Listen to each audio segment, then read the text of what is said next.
Page 9, Lavender's Blue. This piece is in a lot of method books too. It's a nice melody though.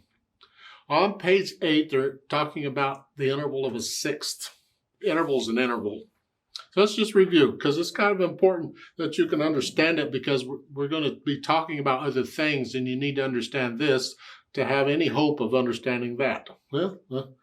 An interval, remember, is the distance between any two notes. Any two notes. And here and here, the distance between them is the interval. You find the interval easily enough simply by counting up. You could count down, but there's a danger in that, so be careful. I always just go up. And the note you're on is 1. We don't start with 0 in music. It's 1. 1, 2, 3, 4, 5, 6, 7, 8, 9, 10, 11, 12. So that would be an interval of a 12th. We know about an interval of an eighth, an octave, OCT, 8 octave, very important interval, letter to letter, C to C, F to F, D to D, whatever. Those are octaves. If I go 2, well, that's 2 octaves. Big deal. Okay. Get them all. At the bottom of the page, they give you some. You got seconds, third, 4, 1, 2, 3, 4, 5, 1, 2, 3, 4, 5, 1, 2, 3, 4, 5, 6. That's what this is on, a sixth. Or a seventh, and an eighth, ninth, 10th, whatever. An interval. In the music for interval of a sixth, one note is on a line and the other's on a space, or one's on a space and the other's on a line, whichever. And you'll get used to seeing them in music. It's just, normally we're in a 5-finger position. Well, a 6 just goes out 1. And it could be the little finger or the thumb. Those outside fingers have to do extra work. That's just the way it is. But we can get the 6th. We can get the interval of an extra one by stretching out a little bit. Okay. Now, let's look at this blue thing and see what happens. I'll look it over. It's 3 lines long. It has a repeat sign, but there's 3 lines of music to learn. Treble, bass, clef. No sharps or flats in the key signature. This is in the key of C major. 3 4-time signatures. Only 3 counts in a measure. So we can't have any whole notes here, because a whole note would get 4 counts. That's not legal.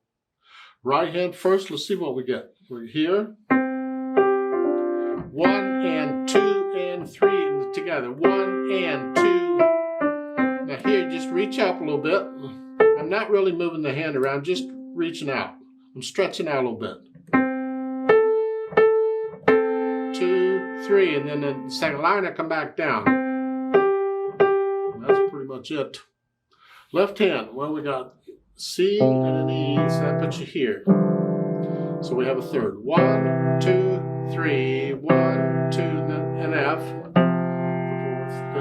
1 and 2, 3. Now let's talk about this tricky part. Going from the 4th measure to the 5th measure.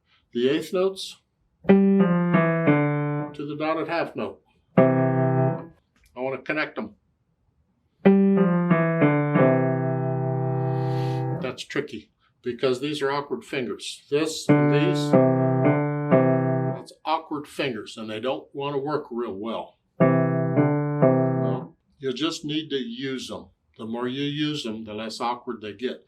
They'll never be totally comfortable, but they can get less awkward. And all I'm doing, again, I'm letting the weight do the work. I'm not holding the hand still and trying to use the fingers. That doesn't work. Yeah, you get tense. Ooh. I'm letting the weight. I got weight on this finger, and I'm going to move the weight to these fingers. I get them ready. I lift the wrist just a little bit, and as I lower the wrist, I lower the weight, and I switch fingers. Here, again.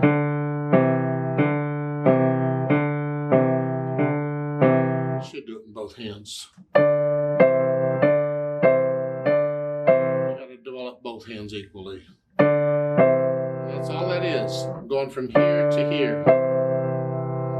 I'm just shifting weight from one finger to the other fingers. And I can shift weight from any finger to any finger or any combination of fingers I want. Works very well. It really does. It just takes a little getting used to. And that's what I'm recommending here. Connect those.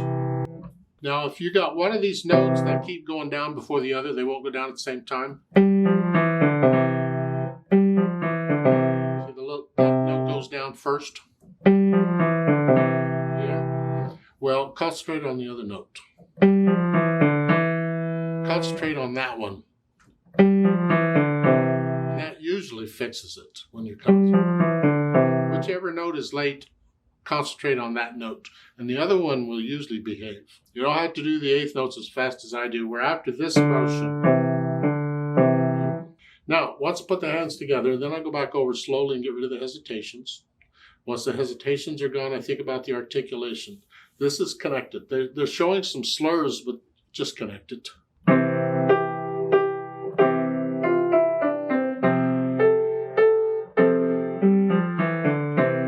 Now in the right hand, then the first line to the next line, that's a new phrase. You can lift, like taking a breath. You gotta lift up anyway because it's repeated, but think like taking a breath. This, I'm connecting that.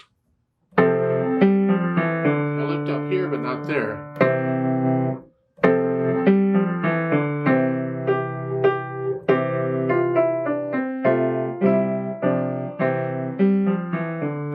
The end, you get staccatos.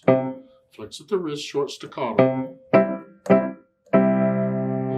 Fermata, you just hold that out as long as you feel it's good.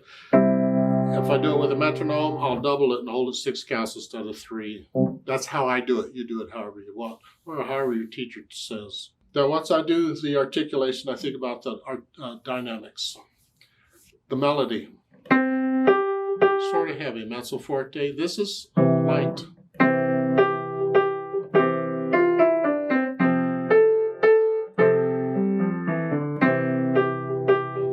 That way into the last line. You're starting out sort of heavy. Come down, keep coming down. See, there's no melody here. The piece actually ended at the end of the second line. That's it. That's it. We're done. All this extra stuff is kind of an afterthought, kind of a coda. So in the third line, I'm moderately loud. Come down to sort of moderately soft for the next measure. I'm still moderately soft. Now come down, soft. Yeah, so it ends soft. And that's both hands. There's no melody here. Just both hands. It takes getting used to playing one hand heavy and the other light. And that's why I keep asking you to do it, because it will take time for most people. It will take, you might not be able to do it through this book or the next, but if you'll keep at it, it will come. And you need to keep at it, because if you wait till later, you're still going to experience the same problem. So just do it now while the music is still relatively easy, if this is easy for you. I don't know how much you're struggling with this or not. If you're really, really, really super struggling with the notes and all, then you can forget playing one hand louder than the other. But if you're really struggling with the notes and all, you may be going too fast. You might want to go back and go through the previous books again and just review. Slow down. Then the speed. Allegro moderate. Well, now we're moderating the allegro thingy. It's just, if you were going to sing this, there's words. So how fast would you sing it? I don't sing in these videos. Good Lord, this is bad enough as it is. Just think, you sing it.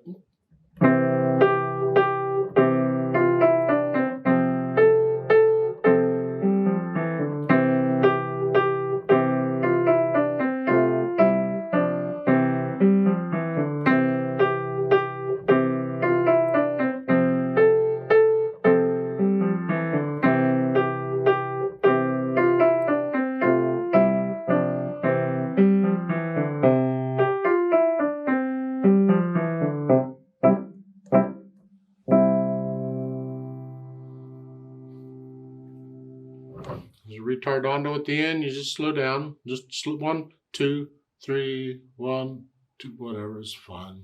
Natural accent, 1, 2, 3. So in 3, 4 time, you only get 1. That's the first speed.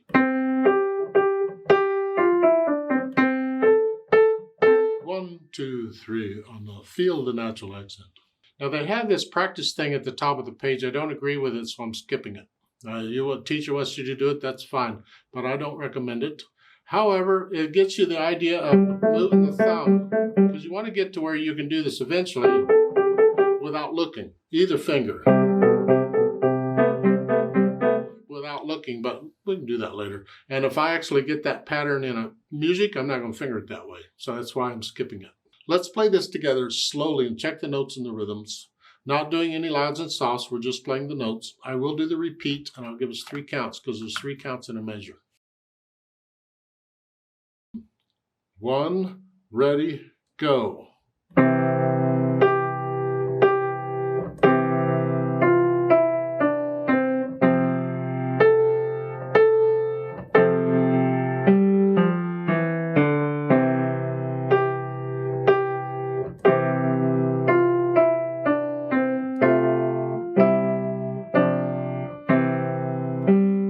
Repeat.